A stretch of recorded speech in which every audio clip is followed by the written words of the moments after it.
Oke, karena nggak ada yang mau bertanya, izin menambahkan sedikit saja ya. Jadi, Silakan. Silakan. Ayo. oke, siap Pak Syafruddin. Ini eh, bisa dikatakan tips juga ya untuk barangkali Bunda Non ini perwakilan lah kalau saya katakan barangkali ada pioner juga yang sama gitu loh. Ketika menghadapi orang-orang yang tanda kutip itu biasa di kripto ya atau yang biasa trading dan sebagainya. Kenapa? Karena ini sebetulnya sudah kasus dari lama atau rumor dari lama, info dari lama gitu. Itu pernah saya diminta sama seorang pioner, beberapa pioner bahkan gitu kan masuk ke kolom komentar, "Mang, review dong," katanya itu ada YouTuber yang ya bisa dikatakan membahas nilai PAI gitu kan. Dan ini belum masuk ke bursa waktu itu gitu kan. Nah, setelah saya review gitu sedikit-sedikit videonya sekaligus saya rekam layar ya, live di ke pioner. Ternyata memang orang-orang kripto itu kalau saya bahasakan itu udah beda dunia dengan Pay Network. Karena apa? Pay Network itu mata uang digital. Sementara kripto itu aset digital. Kan kemarin sempat saya sampaikan itu yang perlu digarisbawahi. Pay Network adalah mata uang digital. Jadi kalau misalkan ada yang ngomong macam-macam masalah harga di bursa dan sebagainya, saya cuma membahasakan gitu. Sama tadi Bunda Noni juga mengatakan di bursa ya iya, GCP ya iya. Kalau bahasa saya yang benar yang mana Mang? Kalau misalkan ada yang nanya, banyak yang nanya kayak gitu ke saya. Ya di bursa real, GCP juga real gitu. Silahkan cek di bursa, yaitu harga bursa. Silahkan lihat GCP, transaksi di blockchain, terus map OPI dan sebagainya. Itu juga sama real. Jangan gitu loh, mengakui bursa saja. Akui juga GCP, bahkan gitu. GCP itu kan malah komunitasnya sangat besar gitu kan. Itu yang perlu. Jadi kita nggak perlu inilah apa namanya ya, bukan emosi ya. Wajar sih kalau misalkan memang keterlaluan gitu kan. Bahkan saya juga sempat melihat itu sampai fotonya Ibu Doris itu sampai dicoret gitu kan, ditilang kayak gitu. Saya sempat melihat, cuman ya diam aja. Kalau saya sih nggak heran, biarkan saja gitu. Jadi kalau bahasanya Dokter Cheng itu ya udah abaikan kebisingan gitu kan, kita fokus saja. Karena apa? Karena nggak bakalan sejalan, nggak bakalan searah. Kalau bahasa Pak Andi Nova juga mungkin ya, ini sok tahu orang-orang itu. Kalau bahasanya terlalu pinter, ya nanti keblinger memang. Jadi terus ya spekulasi-spekulasi mereka itu dikeluarkan ya seolah-olah ya mereka adalah core team, padahal kan core team aja nggak ngomong macam-macam gitu. Jadi kita fokus saja lah ke informasi yang ada di dashboard gitu kan, pembentukan nilai sudah jelas. Ngelihatnya kalau saya pribadi itu mana komunitas yang lebih besar. Saya mungkin akan berkecimpung di bursa juga kalau komunitas bursa di Pay Network itu lebih besar daripada komunitas GCP. Kalau saya pribadi orang awam gitu loh, nggak tahu kripto, nggak tahu bursa, taunya cuma Pay Network waktu pertama kenal yang namanya mata uang digital gitu. Dulu saya sempat dengar diajak sama teman 2000 berapa itu ya, lupa 2015 lah berapa Bitcoin dan sebagainya, sempat dengar doang gitu. Cuman ya udah hilang habis itu. Tuh. Nah, ketika muncul Pay Network ini menurut saya logis banget karena apa? Ya sering disampaikan lah ya, keuangan sekarang, ekonomi sekarang, sentral ada yang ngatur dan sebagainya, banyak korupsi, money laundry gitu kan. Nah, sistem lama yang seperti itu gitu, itu memang harus dirubah. Karena apa? Tidak merata ke seluruh penduduk dunia. Itu tujuan Pay Network sebetulnya. Gitu. Jadi kalau misalkan ada yang ngomong macam-macam masalah Pay Network, kalau orang misalkan ya memang banyaknya sih orang kripto gitu kan, tapi ya saya sih biasa saja, tidak merasa banyak yang komentar sampai menggunakan bahasa-bahasa kotor ya kan, komentar-komentar miring, bahasa saya jigjag atau belok dan sebagainya, itu saya biasa saja karena ya biarkan saja, mau bagaimana lagi gitu. saya tidak bisa memaksakan orang-orang kripto untuk langsung paham dengan GCP. Silakan. Nggak, bahkan saya sempat mendapatkan satu edukasi ya, gitu. Bahkan justru katanya ya, kita jangan, saya bisa saja loh memblokir orang-orang yang ngomong macam-macam di YouTube saya. Ada itu opsi untuk sembunyikan channel. Tapi kenapa tidak saya blokir, tidak saya sembunyikan gitu? Karena ada yang pernah ngomong ke saya, ada salah seorang influencer justru katanya dia itu malah lebih membutuhkan orang-orang yang nggak suka gitu, haters, buzzer gitu kan, netizen dan sebagainya lah. Karena apa? Ya itu salah satu juga untuk menaikkan informasi yang kita sampaikan kepada orang lebih banyak lagi. Tuh, ya saya biasa-biasa saja makanya. Jadi tetap ya, kalau bahasa saya tuh kita ini NKRI lah. Ngapain gontok-gontokan? Seperti itu. Kiranya terima kasih buat semuanya. Kembali ke Bunda Lin dan Bunda Noni. Silahkan. Ya, anggap aja kita ini adalah selebritis ya Bunda Doni, digosipin kita ini karena orang yang katanya kurang pendidikan, ya kan? Ya nggak apa-apa. Iya, mungkin mereka sekolahnya tinggi. Oh iya, Iya. iya. Silakan Pak Safrudin. Baik, Silakan. Bunda Noni, Bunda Lina, saya penyatuan persepsi dengan Bang Mengadon ini. Jadi bahwa memang kita terlalu banyak disibukkan dengan hal yang tidak penting. Artinya saat ini ya cocok seperti apa yang disampaikan Bu Lin tadi, bahwa semakin tinggi pohon, semakin kencang angin bertiup.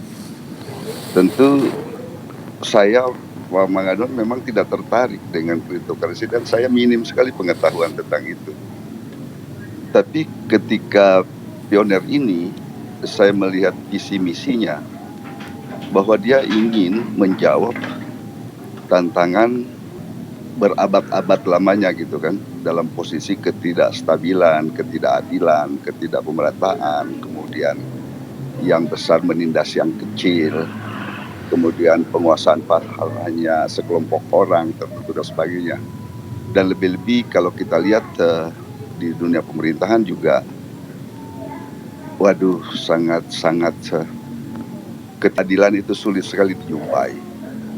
Oleh karena dengan visioner ini, Kortim menciptakan P-Network ini adalah salah satu langkah yang memang untuk menghapuskan semua itu, atau dikatakan revolusioner gitu. Karena pertanyaannya gampang aja untuk mengetes ini. Sejauh ini apakah pertumbuhan ekosistem ini semakin cepat atau semakin melambat atau bahkan semakin tidak ada? Kan tentu jawabannya tidak demikian. Bahkan justru semakin cepat ya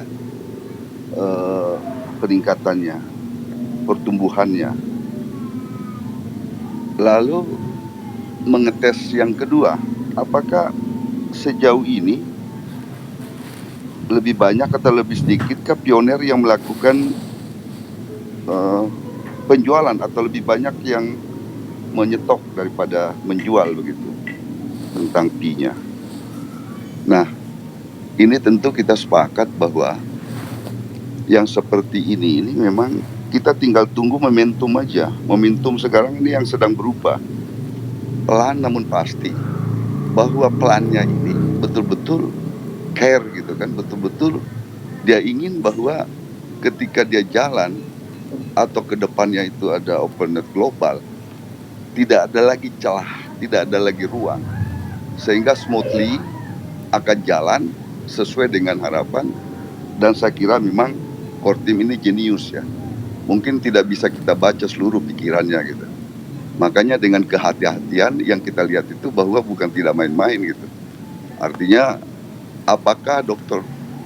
Nicholas dan tim Kortim itu memperkaya diri saat ini atau mengumpulkan P? Kan tentu tidak, ini kita tidak melihat itu. Memang beberapa waktu yang lalu saya baca di Liputan 6, katanya memang sebagian besar itu Pi dikuasai dan itu menjadi urutan terkaya sudah di Tony Nicholas. Tapi itu semua hoax. Dalam negeri yang menulis itu dengan pemberitaan luar negeri. Saya tidak percaya itu dan saya tidak yakin itu. Nah, kita sekarang step-stepnya jalan objektif dan memang sungguh-sungguh visioner gitu langkah-langkahnya. Jadi peta jalan kita menurut saya sih udah on the track ya. Tidak perlu kita ragukan.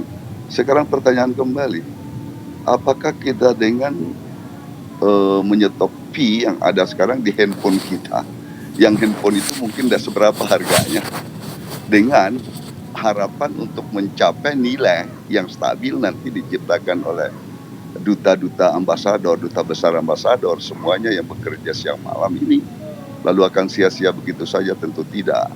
Jadi sebenarnya di sini pertanyaannya, apakah kita bisa sabar? Sabar kita sudah 7 tahun itu apakah kita akan sia-siakan? Atau juga apa sih ruginya kita? Nggak ada bermain di sini. Malah justru banyak sekarang ya memang ya tawaran-tawaran begitu kan, dengan penambangan inilah itulah apa segala macam semuanya yang sifatnya instan gitu. Tapi itu saya tidak percaya itu busuk semua. Jadi ya kita sama saling menguatkan untuk hal ini. Semoga saja ke depan ini kita sekarang masih terus saya ulang bahwa kuartal yang sudah ditentukan itu sudah terukur. Kira-kira kuartal 1 udah lewat, kuartal kedua kita sedang jalan, ya tunggulah kuartal ketiga gitu, apa nanti jawaban di ujungnya. Saya kira demikian ya, karena kita sekarang bersandar semua pada core team, yang tentu core team juga lebih hati-hati untuk bagaimana supaya visinya ini jalan. Saya kira demikian, karena bukan kita aja, dunia juga sudah mengakui, beberapa negara besar mengakui semua. Jadi kalau kita bergelut dengan minim pengetahuan kita, tentu kita hanya satu percaya, sumber data kita adalah dari core team. Mau percaya siapa lagi? Di samping itu, duta-duta GCP, ambasador, duta besar GCP juga yang terus-menerus secara hierarki berkomunikasi, ya kita percaya sama Dorisin lah yang membawahi semua itu, semua, dan core team. Saya kira itu kalau saya, Pak, Ibu, Bunda, makasih. Terima kasih. Oke, Pak Safrudin, terima kasih banyak. Bagus banget pembahasannya ya. Makasih. Jadi saya ingin sedikit menambahkan juga, nyambung juga ya. Yang pertama tadi ada soal yang kabarnya itu core team sudah paling kaya sekarang. Misalkan ya, dikabarkan punya pie banyak lah. Kalau memang core team bisa dikatakan paling kaya, ya saya katakan wajar gitu loh. Dan dikatakan hoax, kenapa? Buat apa dibagikan? Buat apa ditambang sama pioner? Buat apa untuk ada QWB di bursa, perusahaan-perusahaan besar boleh beli di situ dan sebagainya? Simpen aja sendiri. Kalau secara logika, core team ingin memperkaya diri, gitu loh. Sudah beberapa saja, nggak usah banyak-banyak lah. Tuh ya, tapi kan core team enggak, justru sebaliknya. Makanya bisa dikatakan hoax informasi tadi itu. Betul. Ya karena justru Peak Core, iya Pak, gitu kan. Justru apa? Justru karena sebaliknya Peak Core team tuh ingin gitu loh, ke masyarakat bawah. Bahkan tadi sampai dikritik loh core team itu sama kritikus kripto. Karena apa? Karena penggunanya terlalu banyak, terlalu umum, terlalu orang-orang biasa gitu. Some crypto critics raise concern that Pi users are too mainstream. Is that the problem? We don't think so. This is the greatest strength of Pi Network that the community has been striving to build and create for the last 6 years. Nah, di situ kan sudah ada diksi yang clue-nya gitu kalau bahasa saya. Clue-nya itu berarti kan si core team membagikan Pi gitu yang core team punya kepada lebih banyak orang. And the Pi is made sure to be accessible and for free for everyone. 80% of the Pi tokens belong to the people and the community. Jadi bukan untuk memperkaya diri justru, gitu kan? Nah, betul, di situ. Betul. Iya, kalau kemarin kan saya sudah sempat menyampaikan kayak Pi adalah untuk dijadikan mata uang digital, global bahkan, gitu kan. Terus juga ada bahasa stable coin. Itu buat apa kalau misalkan tidak terjadi? capek-capek. Makanya core team kenapa mengabaikan kebisingan, biarkan saja. Tujuan saya satu, gitu kan, menjadikan Pi Network itu mata uang digital. And in the meantime, utility of Pi is created for all pioneers. And this is great for Pi Network overall.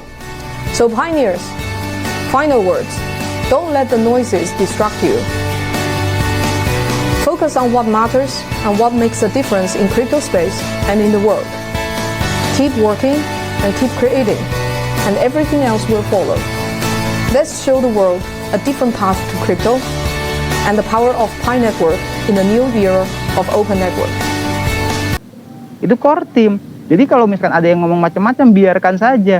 Dan tadi bagus banget saya menangkap ada dari bahasa Pak Syafruddin ya, pembahasan soal bahwasanya GCP itu bukan orang-orang biasa saja, Pak. Ya, dan saya sebetulnya sudah sering menyampaikan GCP itu kemarin juga melalui SCP kan, itu Stellar Consensus Protocol gitu kan. Dan betul. Itu perlu diakui gitu, dan kata Pak D. Mas Prayit itu harus 100 negara lebih.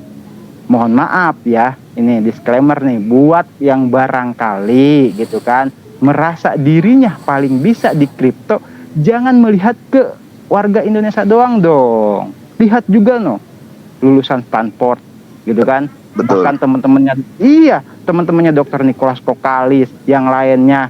Jadi ngelihatnya ke orang-orang biasa saja ya wajar. Kalau mau bandingkan dirinya, bandingkan dengan orang-orang lulusan Stanford. Bandingkan dengan orang-orang yang justru lebih hebat, bukan di Indonesia saja gitu loh, tapi di 100 negara. Ayo cari gitu kan, bandingkan dirinya lebih hebat nggak dari orang-orang yang ikut GCP. Itu saya juga jujur ya, kalau bahasa saya tuh jadi ngegas juga gitu loh Pak. Karena apa? Iya, karena saya juga sering dulu gitu kan. Karena apa? Karena ini justru penting gitu. Kalau bahasa saya tuh kritis orangnya saya tuh gitu loh. Jadi bukan berarti istilahnya hal-hal sepele itu dibiarkan saja. Justru ini yang harus diluruskan gitu. Kasihan pioner. Kalau saya tuh seperti itu, banyak terombang-ambing dengan hal-hal yang nggak jelas gitu kan. Misalkan dapat edukasi yang mengatasnamakan misalkan suhu dari mana gitu kan. Bandingkan suhunya itu dengan orang-orang yang kuliah di Stanford gitu kan, Vitalik Buterin, muridnya Dr. Nicholas dan yang lain-lain itu banyak. Bahkan Dorisin sendiri sudah kerja di Microsoft di Amerika gitu kan, dan tahu sendiri Amerika. Jadi kenapa Dorisin, logika aja, kenapa Dorisin bisa mengajak gitu kan lebih banyak orang, bahkan 100 negara lebih, kalau beliau bukan orang yang berpengaruh. Betul. Orang keuangan itu. Iya, itu aja sih. Jadi ya biasalah. Nah, tadi juga ada yang saya perlu tambahkan. Ada diksi, ya ini saya dapat dari guru sekaligus orang tua saya ya. Bahasa semakin tinggi bendera maka semakin kencang angin yang menerpa, gitu kan? Itu bahasa umum. Kalau bahasa guru sekaligus orang tua saya, beliau menambahkan dan itu real. Semakin tinggi bendera, semakin kencang angin yang menerpa. Tapi ingat, bendera semakin megah terlihatnya. Tapi kalau bendera di bawah atau setengah tiang, angin yang menerpanya sedikit, maka biasa saja bendera terlihatnya. Bahkan layu, gitu kan. Makanya kalau bendera tinggi banget itu sudah pasti angin yang menerpanya itu kencang. Dan satu poinnya itu akan semakin megah bendera itu, gitu loh. Jadi tetap, gitu kan. Tetap mau sekencang apapun, biarkan saja angin yang menerpa. Kiranya seperti itu aja. Terima kasih atas waktunya Bunda Lin, Bunda Noni, dan semuanya. Sebenarnya saya nggak enak nih jadi ngomong terus, tapi ya ini unek-unek juga gitu kan, ya harus disampaikan kepada semua pioner seperti itu. Terima kasih.